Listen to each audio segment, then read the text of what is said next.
विवेक जी मैं वही बात सही है, हम काट नहीं रहे हैं, आपकी बात हम काट नहीं रहे, आपकी बात काट नहीं रहे, कितना भी हरफन मौला क्यों ना हो, इसका मतलब अभिषेक विवेक जी मैं बिल्कुल अभिषेक जी, एक मेरा सवाल है, उसके बाद आप ही को जवाब देना है। देखिए विवेक जी, आपके पास इस बात को भी समझें कि आपके पास जो अधिकारियों का पूल है, 5-7 लोग अगर उन्हीं देखिए 10-12 बहुत महत्वपूर्ण विभाग होते हैं जिनका सीधा सीधा सरोकार जनता से होता है। ये डेफिनेटली सरकार का प्रेरोगेटिव है कि आप किससे क्या काम लेना चाहते हो, लेकिन साहब ये एक जनरल एंथ्रोपोलॉजी का सिद्धांत है कि नए आइडियाज को भी आने दें। एक व्यक्ति एक तरीके से सोचता है, वो उसी तरीके से सोचते रहता है, और आप कहते हैं अभिषेक हवा क्यों नहीं आ रही है, 17 साल हो गए, भ्रष्टाचार अपनी चरम सीमा पे है। नहीं आ रही जी, ये माहौल थोड़ा उमस भरा है, हवा क्यों नहीं आ रही? भारतीय जी नहीं विवेक जी, मुझे भी धैर्य से सुन लें कुंतल जी, इन्होंने अच्छा सुझाव दिया, सही सुझाव भी है ये, लेकिन इसका एक परिप्रेक्ष्य आप समझिए। देखिए हमारे पास भारतीय प्रशासनिक सेवा से अधिकारी बिहार के अंदर जितने भी हैं, उन लोगों की कहां उपयोगिता हो सकती है सरकार की तरफ से तय किया जाता है, और हमारी यही कोशिश रहती है कि सबसे बेस्ट आउटपुट आए। कुंतल जी ने बड़ी अच्छी बात कही, मैंने तो पहले ही कहा कि जब एक ही इंसान एक ही जगह हमेशा लगा रहेगा तो निश्चित रूप से नए आइडियाज नहीं आ पाएंगे, उसका विजन ब्रॉड नहीं हो पाएगा। अगर यही बात कांग्रेस पार्टी समझती, राष्ट्रीय नेतृत्व समझता कि एक ही परिवार के अंदर कमोवेश जो अध्यक्ष का पद है, जो आइडियाज हैं, जो वर्किंग स्टाइल है, वो सेम टू सेम वही रह गया, इस वजह से पार्टी आज यहां पर है। तो बात तो कुंतल जी ने बड़ी अच्छी कही है, कोई काट नहीं पाएगा इस बात को, लेकिन इंप्लीमेंटेशन इनकी अपनी पार्टी के अंदर नहीं है। सरकार के पास जितने ऑप्शंस हैं, जितने अधिकारियों का नाम ये गिना रहे थे, मान लीजिए फर्ज करिए कि 50 अधिकारी हमारे पास हैं, तो 50 अधिकारियों में अगर 5 नहीं, अगर उस तरह से उठाएंगे तो इस हिसाब से तो अभी जेडीयू में ही कई चेहरे हैं, आप भी मुख्यमंत्री पद पर आसीन हो सकते हैं, आप युवा चेहरे हैं, उसमें कहां कोई दिक्कत है? अच्छा नहीं, अगर पार्टी विशेष और उसके नेतृत्व अगर पार्टी विशेष और उसके नेतृत्व पर सवाल होगा तो हम किसी सरकार को या फिर मुख्यमंत्री या प्रधानमंत्री को या विपक्ष के बड़े लीडर को हम नहीं शामिल कर सकते इस ट्रांसफर पोस्टिंग के बताइए, उन्हें खींचने की क्या जरूरत है? नीतीश कुमार जी को मुख्यमंत्री किसने बनाया? विवेक जी बहुत छोटी सी बात है, आपने ना मैंने कंपैरिजन दो अलग चीजों में हो गया। नीतीश कुमार जी को मुख्यमंत्री किसने बनाया? बिहार की जनता ने, जनादेश है वो, लेकिन पार्टी का राष्ट्रीय अध्यक्ष बनना, एक ही पार्टी के अंदर पद का रहना, वो पार्टी का प्रेरोगेटिव है, वो पार्टी का प्रेरोगेटिव है। ये बिल्कुल ट्रैक बदल रहा है अभिषेक जी, ये ट्रैक बदल रहा है। हमारा ये कहना है, सीधा सा सवाल था विवेक जी, जो 4 से 5 अधिकारियों की बात कही जा रही है, घूम फिर के उनके पास अतिरिक्त प्रभार भी हो जा रहा है, मजबूत स्तंभ के तौर पर है, नीतीश के खास माने जाते हैं, सवाल तो होंगे ना भाई। ट्रांसफर पोस्टिंग होते हैं, देखिए ना, बड़े बदलाव की बात आती है, बड़े फेरबदल की बात आती है, उसके लिए अलग से हमें कैप्शन चलाना होता है, तो इस बात को तो समझा जा सकता है। नहीं देखिए, खासम खास की बात क्या है, जो लोग अच्छा काम करेंगे प्रशासनिक स्तर पर हो या किसी भी स्तर पर हो, तो उनको तो एप्रिसिएशन मिलता ही है।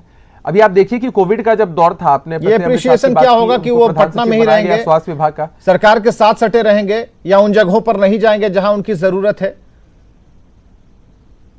नहीं देखिए विवेक जी, उस दृष्टिकोण से देखने की जरूरत नहीं है। जैसे हमारे पास अगर 4 स्पेसेस हैं फिल करने के लिए और हमारे पास प्रायोरिटी वाइज अधिकारी हैं, तो सरकार ये डिसाइड करती है ना कि भाई जिनकी जो उपयोगिता है, जिनकी जो कार्य क्षमता है, जो लोग जितने डिवोशन से काम कर सकते हैं, उसके हिसाब से जगह को फिल किया जाता है।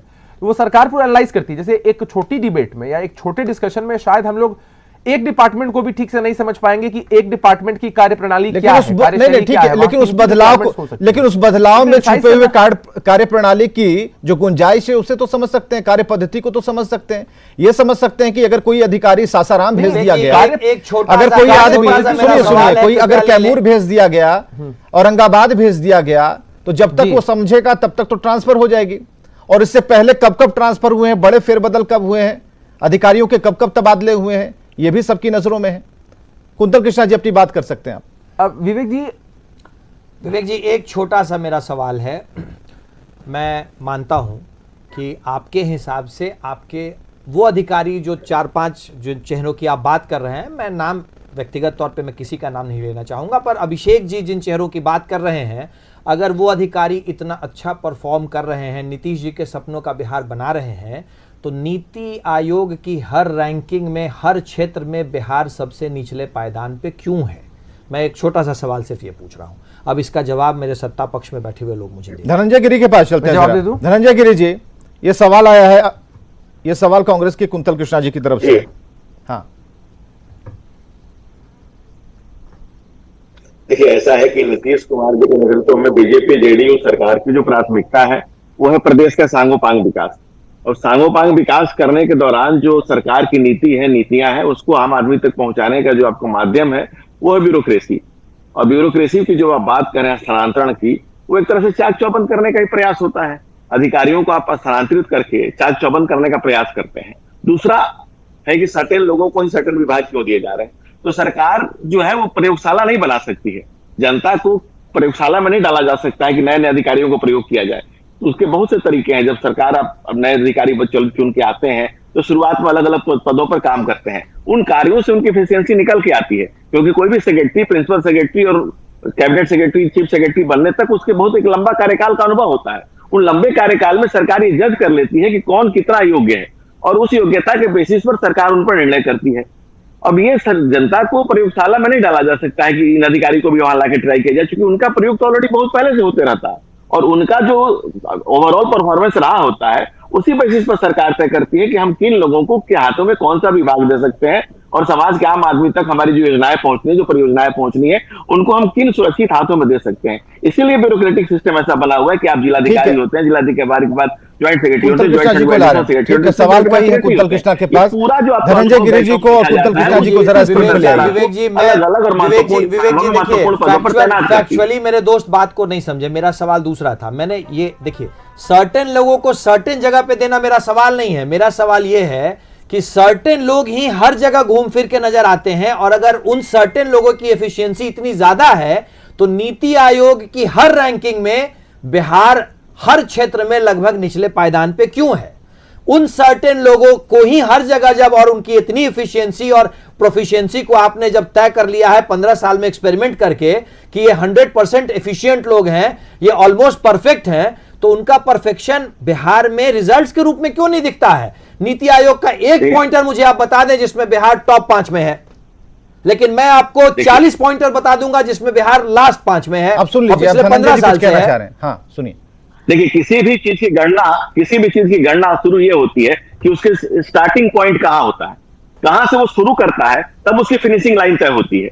नीतीश जी ने बिहार को जहां से शुरू किया, वो कांग्रेस और आरजेडी के कुशासन से इस तरह से बिहार के चौपट हुआ पड़ा था, जहां से शुरू किया वहां से वो उसको जितना खींच कर आगे ला पा रहे हैं वो काबिल तारीफ है, इसमें कोई दो राय नहीं है। और जो बात आप कर रहे हैं कि सर्टेन लोग ही एफिशिएंट है, वो मैंने बताया कि उस प्रक्रिया के तहत पहले से तय हो जाता है कि कोई किसकी क्या रैंकिंग आ रही है, कौन कितना काम कर पा रहा है, और सरकार एक लंबे समय से निगाह रखती है, एक लंबे समय से देख कर तय करती है। दूसरा जो नीतीश जी ने जहां से शुरू किया, और दूसरा कि बिहार की जो भौगोलिक स्थिति, जो सामाजिक संरचना, जिस तरह की परिस्थितियां हैं, उस तरह की परिस्थितियों में लगातार काम किया जा रहा है। और कई मामलों में, कई चीजों में जीडीपी में कई चीजों में बिहार बेहतर है। एग्रीकल्चर के प्रोडक्शन से लेकर के आप तमाम चीजों में उठा कर देखिए, प्लस अभी जो एक वैश्विक महामारी आई उस समय के मैनेजमेंट को उठा करके देखिए, या जिस तरह से लॉ एंड ऑर्डर को उठा के देखिए। पहले शाम होते ही बिहार में लोग तबाही के आलम हो जाते थे, शाम होते ही लोग निकलने के तैयार नहीं होते थे। अभी अमन चैन का माहौल है, आपको याद दिलाना चाहता हूँ, आपको याद दिलाना चाहता हूँ धनंजय जी कि 17 साल से आप ही लोग हैं सरकार में, जिंदगी जी रहे हैं, सुकून की जिंदगी जी रहे हैं। जी 17 साल से आप ही लोग हैं सरकार में, और 17 साल से मैं बात कर रहा हूँ नीति आयोग का पिछले 10 साल में एक रैंकिंग में बिहार को 24 घंटा लोग सड़कों पर है, हम लोग चैन के का माहौल है, लोग खुशगवार जिंदगी जी रहे हैं। ये बहुत बड़ी बात है। गर्त में कहां चला गया? धनंजय जी क्यों चले जाते हैं? विवेक जी, हमारे सत्ता पक्ष के दोस्त किस जिंदगी की बात कर रहे हैं? शिशु विभाग में हर अस्पताल में, सरकारी अस्पताल में, बिहार के शिशु विभाग में आज के दिन में बिहार का बच्चा जमीन पे लेटा हुआ नजर आ रहा है। एक छोटा सा वायरल फीवर आ गया है, पूरा का पूरा स्वास्थ्य विभाग जमीन पे लेटे हुए नजर आ रहा है। इसी एफिशिएंसी की बात कर रहे हैं भाजपा के मेरे साथी।